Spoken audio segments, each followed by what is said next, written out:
Hey guys! Welcome back sa ating YouTube channel. Again, this is BM Gaming. And today, pag-uusapan natin yung mga tips and tricks regarding kay ArcheAge War.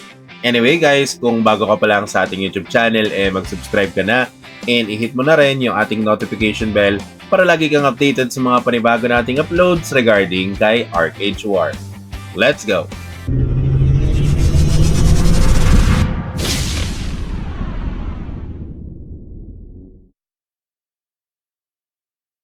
So, welcome back mga tol, no? So today, pag-usapan natin yung mga tips and tricks na pwede nyong ma-maximize dito sa ArcheAge War. Now, ArcheAge War recently launched new servers, which is si Guidelon 1 and 2. So, nasa Guidelon 1 tayo, and I just wanna give a huge shout out sa mga nakakilala sa atin dito sa game. Okay? So, shoutout sa kanila guys, kung nakikita nyo yung mga name nila sa screen. So, shoutout sa inyo mga brother. Thank you for supporting our channel. And sana nakasubscribe kayo para lagi rin kayong updated sa mga video natin, not just with ArcheAge War, but all the videos that we're creating. Anyway, simulan na natin to. So yung una guys is by maximizing the valuable items na mabibili nyo guys sa events tab ng shop. So if you go to this diamond icon, you will see that under offers tapos sa event, if you scroll going to the right guys, makikita nyo yung mga items na to which is very valuable for the early stage of the game. Number 1 is itong Palos Knight Collection Chest. So dito makakuha kayo ng plus 6 set na magagamit nyo to sustain the damage of your enemies. Okay, especially sa mga higher maps na. Okay, so this one doesn't have any set effect at all. So sakto lang din naman yung stat na bigay nila, pero it's a good way to somehow start in the game because your character is already ready for the damage output na pwedeng maibigay sa inyo ng mga enemy mobs nyo. Okay? Siyempre, mas better pa rin kapag meron kayong set effect, but if temporary lang naman, then you can probably work on this kasi 2 million ArcheAge gold lang naman siya. Okay? Now, the XP Fortune Chest is also good. Later on, I-explain ko comparison to. But anyway, bilhin nyo rin to guys, 500k each. So, 20 pieces, nasa around magkano lang naman yan, mga 10 million. So, better din na bilhin nyo to weekly kasi malaking bagay din to for your character progression. Okay? Aside from that, bilhin nyo rin yung items dito sa exchange which is under the agent special shop. Makakuha kayo dito ng mga accessories. So, merong earrings and also bracer dito which will actually give you additional stats as well and at the same time enhancement materials for these items. So, kunwari itong earrings, okay, so makakuha rin kayo ng relic accessory enhanced scroll as well. So, para ma-upgrade nyo siya.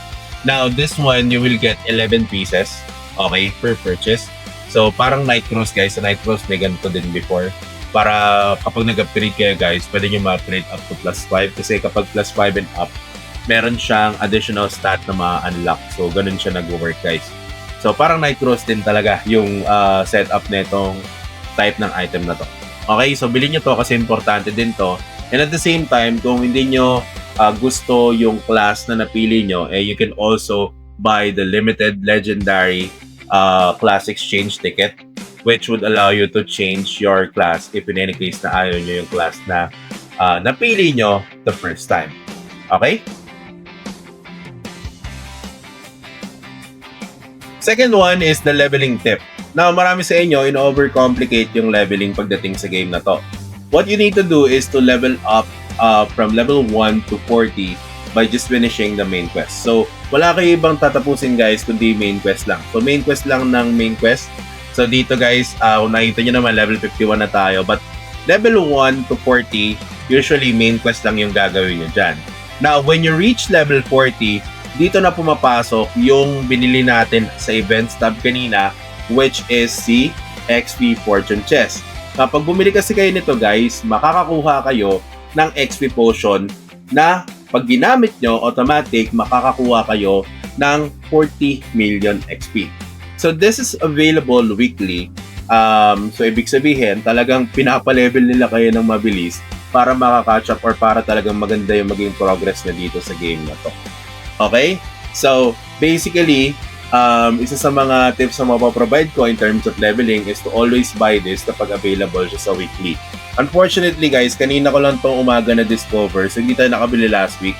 Pero kung nakabili tayo last week, baka siguro level 55, 56 na tayo kung sakali man. But anyway, after you bought this, make sure na ibili nyo rin to guys. So meron pa dito yung pangalawa. So 1M naman isa nito. Pero kasi nauubos na yung Arcade Gold natin. So technically, hindi muna natin siya bibilin. Pero pag meron na tayong Arcade Gold, then we're going to buy this as well. For now, mas priority muna natin to kasi within the range pa naman tayo ng level. Dito kasi guys, I think from level 70 na to eh. So yan, level 70 to 84 naman siya. So 60 million XP naman yung binibigay niya guys. Okay? So dito niya lang yan guys mabibili sa shop. Okay? So it's a pretty good idea as well or a decent thing to have para at least yung character guys mag-level up ng mas mabilis. So again, level 1 to 40, main quest lang kayo mag-focus. Level 40 to 70, bili kayo ng XP chest, and then at the same time, sabayan nyo ng main quest. Ngayon, pag stuck na kayo sa main quest, then do other things like the sub quest or the request board. Pero, isa rin yan sa mga pwede nyong gawin if in any case man na talagang walang-wala na yung quest nyo. Kumbaga, wala na kayong matapos na main quest or hindi na kaya tapusin ng main quest nyo. Okay? And yun lang naman guys. I hope meron kayong natutunan dito sa video na to. Abangan nyo guys yung mga updates natin kasi we're still exploring the game. And hopefully, ma-enjoy nyo yung game kasi sobrang ganda ng graphics nyo guys. Even ako na gustuhan ko yung graphics nito. Okay. Though hindi siya talaga Web3 game, pero I think this is one of the games that I would enjoy playing as well. So yun lang. Maraming salamat ulit sa panonood. And alam nyo na, this is BM again and peace out.